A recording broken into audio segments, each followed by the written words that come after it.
సరిహద్దు ఉద్రిక్తతల నేపథ్యంలో భారత్ పాకిస్తాన్ మధ్య ఫ్లాగ్ మీటింగ్ జరిగింది. జమ్మూ కాశ్మీర్లోని నియంత్రణ రేఖ వెంట ఉన్న చెక్కందాబాగ్ క్రాసింగ్ పాయింట్ వద్ద ఇరు దేశాలకు చెందిన బ్రిగేడియర్ స్థాయి అధికారులు సమావేశమయ్యారు. ఉదయం 11 గంటలకు మొదలైన ఈ భేటీ 75 నిమిషాలు సాగినట్లు అధికారిక వర్గాలు తెలిపాయి. సరిహద్దు వెంట ప్రశాంత వాతావరణం ఉండాలనే అభిప్రాయం ఇరువైపుల నుంచి వ్యక్తమైనట్లు అధికార వర్గాలు తెలిపాయి. విస్తృత ప్రయోజనాల దృష్ట్యా కాల్పుల విరమణ ఒప్పందాన్ని గౌరవించాలని అంగీకరించినట్లు పేర్కొన్నాయి.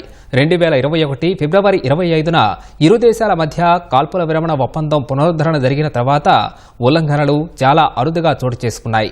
ఫిబ్రవరి 11న జమ్మూ రీజియన్లోని అక్నూర్ సెక్టార్లో ఉగ్రవాదులు జరిపిన దాడిలో కెప్టెన్ సహా 2 సైనికులు, మరో జవాన్ గాయపడ్డారు.